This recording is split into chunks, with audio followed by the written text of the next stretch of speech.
નવરાત્રીમાં ખેલૈયાઓ માટે સૌથી મોટા ખુશીના સમાચાર આવ્યા છે. ગૃહ રાજ્યમંત્રી હર્ષ સંઘવીનું ગરબા પર સૌથી મોટું નિવેદન આવ્યું છે. તેમણે કહ્યું કે ગુજરાતમાં હવે નવરાત્રીના 10 રાત્રિએ આખી રાત ગરબા રમી શકશે. સવારે 5 વાગ્યા સુધી પણ ગરબા રમી શકાશે. ગુજરાતીઓ ગુજરાતમાં ગરબા નહીં રમે તો ક્યાં જઈને રમશે? આ વર્ષે પણ નવરાત્રીમાં રાત્રે 12 વાગ્યા પછી ખેલૈયાઓ મન ભરીને માતાજીના ગરબા રમી શકશે. ગૃહ રાજ્યમંત્રી હર્ષ સંઘવીએ ખેલૈયાઓ માટે આ મોટી ખુશખબર આપી છે.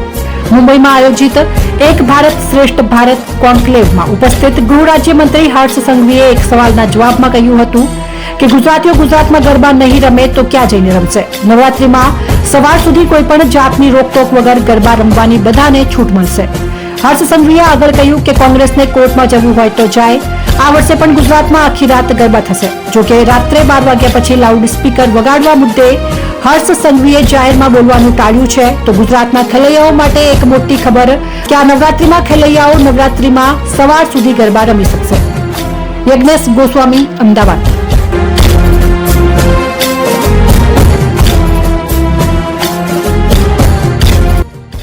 નવરાત્રીનો પાવન અવસર આવનારા દિવસોમાં આવી રહ્યો છે.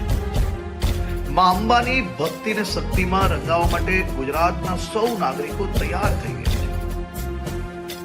નવરાત્રીના આ પાવન અવસરે સૌ ખેલૈયાઓ દિલ મૂકીને મા અંબાની ભક્તિ અને શક્તિમાં રંગાઈ શકે, ગરબે ઘૂમી શકે તે માટે ગુજરાતના મુખ્યમંત્રી શ્રી ભૂપેન્દ્રભાઈ પટેલના માર્ગદર્શનમાં ગુજરાત સરકારે છેલ્લા અનેક વર્ષોથી નવરાત્રી મોડે સુધી રમી શકે, સાથે સાથે મોડી રાત સુધી નાના વેપારીઓ, ફેરિયાઓ અને જે લોકો દરરોજ આ કામ કરીને એમનો પરિવાર ચલાવે છે, તેમનો ધંધો રોજગાર ચાલી શકે તેની બી ચિંતા કરવામાં આવતી હોય છે.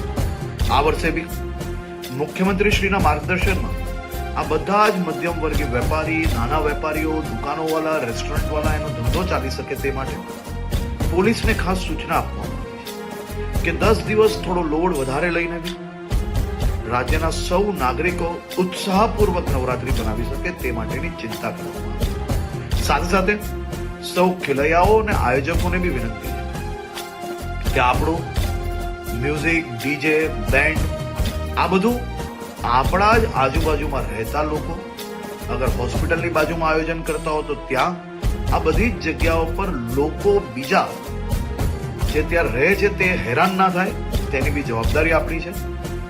આપણા રાજ્યની અંદર મોડે સુધી ગરબા તમે રમી શકો તે માટે ભૂપેન્દ્રભાઈ પટેલની સરકાર દ્વારા સંપૂર્ણ વ્યવસ્થાઓ કરવામાં આવી છે. પરંતુ સાથે સાથે એક જવાબદાર નાગરિક તરીકે તમે બી સૌ લોકો પોતપોતાનો ફરજ અદા કરશો તેવો મને 100% વિશ્વાસ છે. સૌ લોકોને ફરી એકવાર જય અંબે અને આપ સૌ લોકોને નવરાત્રીની ખૂબ ખૂબ શુભકામનાઓ હમણાંથી જ આપું.